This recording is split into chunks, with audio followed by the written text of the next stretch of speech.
इधर Canadian PM Justin Trudeau ने resign किया, उधर डोनाल्ड ट्रंप खुशी से उछल पड़े। उन्होंने जरा भी वेट नहीं किया और अपना ऑफर रिन्यू कर दिया। अब आप पूछेंगे कैसा ऑफर?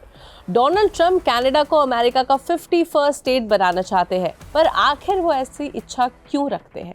चलिए जानते हैं इस वीडियो में। Hello and welcome to switch. मेरा नाम है सिमरन और अगर साल 2025 में भी आपने स्विच को सब्सक्राइब और फॉलो नहीं किया तो किसका वेट कर रहे हैं? जल्द से जल्द कर लीजिए। 6 जनवरी को कैनेडियन पीएम जस्टिन ट्रूडो ने रिजाइन किया और उधर newly elected president Donald Trump ने कनाडा को अमेरिका का 51st स्टेट बनाने का जो ऑफर था उसे रिन्यू कर दिया।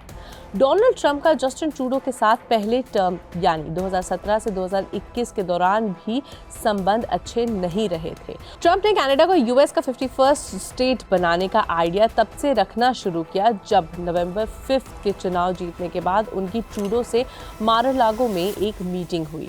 तब से लेकर अब तक ट्रंप ने सोशल मीडिया ट्रूथ सोशल पर पोस्ट करके इस बात का जिक्र बरकरार रखा है। और अब तो डोनाल्ड ट्रंप ने ट्रूथ सोशल पर यूएस का एक मैप शेयर किया है जिसमें क्लियरली दिख रहा है कि कनाडा अमेरिका का हिस्सा बन चुका है। डोनाल्ड ट्रंप ने सोशल मीडिया पर 2 मैप शेयर किए हैं जिनमें उन्होंने कनाडा को अमेरिका का एक हिस्सा दिखाया है। इन मैप्स के माध्यम से उन्होंने अपने इरादे साफ कर दिए हैं कि वो कनाडा को अमेरिका में शामिल करना चाहते हैं। सिर्फ यही नहीं, ट्रंप ने कहा है कि अगर कनाडा यूनाइटेड स्टेट्स का हिस्सा बन जाता है तो कोई टैक्स नहीं होगा, टैक्स बहुत कम हो जाएंगे और वो रशिया और चाइना के जहाज़ों के खतरे से पूरी तरह सुरक्षित रहेंगे जो लगातार उन्हें घेरते रहते हैं।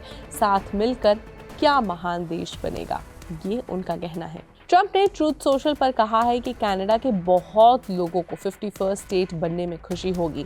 यूनाइटेड स्टेट्स अब और ज़्यादा ट्रेड डिफिशिएंट्स और सब्सिडीज नहीं सह सकता जो कनाडा को सरवाइव करने के लिए ज़रूरत है। जस्टिन ट्रूडो को ये बात पता है, इसलिए उन्होंने इस्तीफा दिया। सिर्फ कनाडा पर ही ट्रंप की नज़र नहीं है, बल्कि ट्रंप ने ग्रीनलैंड को खरीदने और पनामा कैनल पर कंट्रोल लेने में भी इंटरेस्ट दिखाई है। इसके अलावा उन्होंने गल्फ ऑफ मेक्सिको का नाम बदलकर गल्फ ऑफ अमेरिका रखने का प्रस्ताव दिया था। अपने सेकेंड टर्म में डोनाल्ड ट्रंप हाईली एम्बिशियस नजर आ रहे हैं under his motto make America great again. Donald Trump जो पहले से ही कनाडा के यूएस के साथ ट्रेड सरप्लस को क्रिटिसाइज करते आए हैं, उन्होंने पहले 2 देशों के बीच के बॉर्डर को एक आर्टिफिशियली ड्रॉन लाइन कहा था।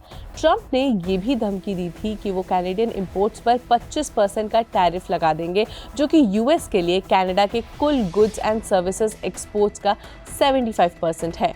जस्टिन ट्रूडो जो अभी तक कैनेडियन पीएम की कुर्सी पर बरकरार है, उन्होंने ट्रंप के इन दावों को डिसमिस किया है और एक्स पर ट्वीट करके कहा है कि कनाडा का अमेरिका का हिस्सा बनने का कोई भी संभावना नहीं है। उनका कहना है कि कनाडा एक इंडिपेंडेंट और सॉवरेन कंट्री है और ट्रंप का ऐसा कोई भी प्रपोजल एक्सेप्ट नहीं किया जा सकता।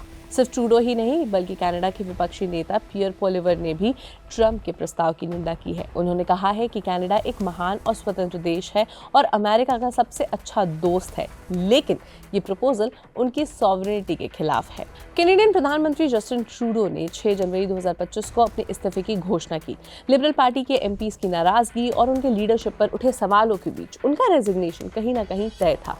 पिछले साल यानी 2024 के एंड में कैनेडियन फाइनेंस मिनिस्टर के अचानक इस्तीफे ने ट्रूडो की सरकार के अंदर उथल-पुथल का इंडिकेशन ऑलरेडी दे ही दिया था। जस्टिन ट्रूडो ने अपने इस्तीफे की घोषणा करते हुए कहा कि वो एक फाइटर रहे हैं और उन्होंने अमेरिका को उसकी पहले की स्थिति से ज़्यादा समृद्ध बनाया है। आपको याद दिला दें कि 20 जनवरी 2025 को डोनाल्ड ट्रंप प्रेसिडेंट की ओथ लेंगे, पर उससे पहले ही उनके स्टेटमेंट्स ने स्ट्रॉन्ग क्रिटिसिज्म ड्रॉ किया है।